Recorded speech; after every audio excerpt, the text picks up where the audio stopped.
ನೋಡಿ, ಪೊಲೀಸ್ ವ್ಯವಸ್ಥೆ ವಿರುದ್ಧವೇ ವಿಜಯಲಕ್ಷ್ಮಿ ಪೋಸ್ಟ್ ಹಾಕಿದ್ದಾರೆ.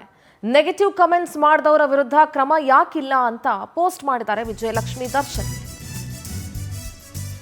I don't think so Vijayalakshmi ಅವರ ಪೋಸ್ಟ್ ನಲ್ಲಿ ಯಾವುದೇ ತಪ್ಪಿದೆ ಅಂತ ಹೇಳಿ. ವಿಜಯಲಕ್ಷ್ಮಿನೂ ಒಬ್ಬ ಹೆಣ್ಮಗಳೇನೆ. ದರ್ಶನ್ ತಪ್ಪು ಮಾಡಿದ್ರೆ ದಟ್ ಇಸ್ ಡಿಫ್ರೆಂಟ್. ಅದನ್ನ ನಾವು ವಿಜಯಲಕ್ಷ್ಮಿ ಅವರಿಗೆ ಆ ಶಿಕ್ಷೆ ಕೊಡಕ್ಕಾಗಲ್ಲ. ಆ ಮಹಿಳೆ ಕೊಟ್ಟ ದೂರಿಗೆ ಪ್ರಾಮುಖ್ಯತೆ ನೀಡಿ ಒಂದೇ ದಿನದಲ್ಲಿ ಕ್ರಮ ತೆಗೆದುಕೊಂಡ್ರಿ. ನಾನು ಸಲ್ಲಿಸಿದ್ದ ದೂರಿನ ಬಗ್ಗೆ ನೆಗ್ಲೆಕ್ಟ್ ಯಾಕೆ? ಪರೋಕ್ಷವಾಗಿ ನಟಿ ರಮ್ಯಾ ಕೇಸ್ ಬಗ್ಗೆ ವಿಜಯಲಕ್ಷ್ಮಿ ಪ್ರಶ್ನೆ ಮಾಡಿದ್ದಾರೆ. ದಾಖಲೆ ಸಮೇತ ದೂರು ಕೊಟ್ಟರು, ಯಾಕೆ ಕ್ರಮಕ್ಕೆ ಮೀನಾಮೇಷ ಎಣಿಸ್ತಾ ಇದ್ದೀರಿ? ಕಾನೂನು ಎಲ್ರಿಗೂ ಒಂದೇ ಅಂತ ನಾನು ನಂಬಿದ್ದೀನಿ.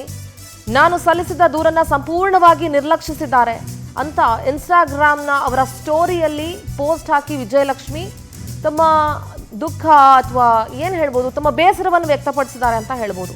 ಇದು ವಿಜಯಲಕ್ಷ್ಮಿ ಅವರ ಪೋಸ್ಟು. ಇವತ್ತು ಸ್ವತಃ ನಾನೇ ಹೋಗಬೇಕಾಯ್ತು. ನನ್ನ ಲಾಯರ್ಗಳು ಕಂಟಿನ್ಯೂ ಅದರ ಫಾಲೋಅಪ್ ಅಲ್ಲಿದ್ರು, ಯಾವುದೇ ರೀತಿಯಾದ ಸ್ಪಂದನೆ ಸಿಕ್ಕಿಲ್ಲ.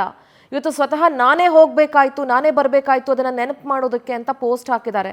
ಐ ಥಿಂಕ್ ಯಾವ ಮಹಿಳೆಗೆ ಆಗಲಿ, ಯಾವುದೇ ಕಾರಣಕ್ಕಾಗಲಿ ವಿಜಯಲಕ್ಷ್ಮಿ ಅವರ ಮೇಲೆ ಬಳಸಿರುವಂಥ ಪದಗಳಿದೆಯಲ್ಲ ಕಮೆಂಟ್ಗಳಲ್ಲಿ, ಅದನ್ನು ಯಾರೂ ಕೂಡ ಸಹಿಸ್ಕೊಳ್ಳೋದಕ್ಕಾಗೋದೇ ಇಲ್ಲ. ಅದರಲ್ಲೂ ಭಾರತೀಯರು, ಕನ್ನಡಿಗರು ಸಹಿಸ್ಕೊಳ್ಳೋಕ್ಕಾಗೋದೇ ಇಲ್ಲ. ಯಾವುದೇ ಹೆಣ್ಮಗಳ ಮೇಲೆ ಅಷ್ಟೊಂದು ಕೀಳು ಪದಗಳನ್ನು ಬಳಸಿ ಪೋಸ್ಟ್ ಹಾಕೋದನ್ನು ಯಾರೂ ಸಹಿಸ್ಕೊಳ್ಳೋದಕ್ಕಾಗಲ್ಲ.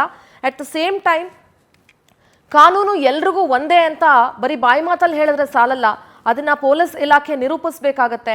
ರಮ್ಯಾ ಕೊಟ್ಟಿದ್ದ ದೂರಿಗೆ ಇಮಿಡಿಯೇಟ್ ಆಗಿ ನೀವು ಆಕ್ಷನ್ ತಗೊಂಡ್ರಿ, ನಾನು ಕೊಟ್ಟಿದ್ದ ದೂರಿಗೆ ಯಾಕೆ ಆಕ್ಷನ್ ತಗೊಂಡಿಲ್ಲ ಅನ್ನುವಂಥದ್ದು ಹ್ಯೂಮನ್ ಮೈಂಡ್ ಸೆಟ್. ಅದು ಸಾಮಾನ್ಯವಾಗಿ ಎಲ್ಲ ಮನುಷ್ಯರಿಗೂ ಅದೊಂದು ಮೈಂಡ್ ಸೆಟ್ ಬಂದೇ ಬರುತ್ತೆ. ಅವ್ರು ಕೊಟ್ಟಿದ್ದಕ್ಕಾದ್ರೆ ಇಮಿಡಿಯೇಟ್ ಆಗಿ ರಿಯಾಕ್ಟ್ ಮಾಡಿದ್ರು, ನಾನು ಕೊಟ್ಟಂತ ಕಂಪ್ಲೇಂಟ್ಗೆ ಯಾಕೆ ರಿಯಾಕ್ಷನ್ ಮಾಡ್ತಾ ಇಲ್ಲ, ಇದರಲ್ಲಿ ಬೇರೆ ಏನಾದರೂ ಇದೆಯಾ, ಯಾಕೆ ನನ್ನ ದೂರಿಗೆ ಕ್ರಮವನ್ನ ತೆಗೆದುಕೊಳ್ತಾ ಇಲ್ಲ, ನನ್ನ ದೂರಿನಲ್ಲಿ ಅಂಥದ್ದು ಕಡಿಮೆ ಏನಾಗಿದೆ ಅನ್ನುವಂಥ ಪ್ರಶ್ನೆ ಸಾಮಾನ್ಯವಾಗಿ ಬಂದೇ ಬರುತ್ತೆ.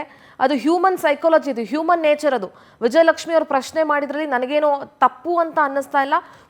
ಹೊಸ ವರ್ಷದ ಬ್ಯುಸಿನಲ್ಲಿ ಪೊಲೀಸ್ ಇಲಾಖೆ ಇದ್ರೂ ಕೂಡ ವಿಜಯಲಕ್ಷ್ಮಿ ಅವರ ದೂರನ್ನು ಪರಿಗಣಿಸಬೇಕಾಗತ್ತೆ ಮತ್ತು ಅವರಿಗೆ ಸೂಕ್ತ ಕ್ರಮದ ಭರವಸೆ ಕೊಟ್ಟರೆ ಸಾಕಾಗಲ್ಲ, ಸೂಕ್ತ ಕ್ರಮವನ್ನು ಕೂಡ ಕೈಗೊಳ್ಳಬೇಕಾಗತ್ತೆ. ಯಾಕೆಂದ್ರೆ ಅಷ್ಟು ಕೀಳು ಮಟ್ಟದ ಪದಗಳನ್ನು ಬಳಸಿ ವಿಜಯಲಕ್ಷ್ಮಿ ಅವರ ವಿರುದ್ಧ ಕಮೆಂಟ್ಗಳನ್ನು ಮಾಡಿದ್ರು. ಯಾವುದೇ ಒಬ್ಬ ಹೆಣ್ಣು ಮಗಳು ಕೂಡ ಅದನ್ನು ಟಾಲರೇಟ್ ಮಾಡೋದಕ್ಕೆ ಸಾಧ್ಯನೇ ಇಲ್ಲ.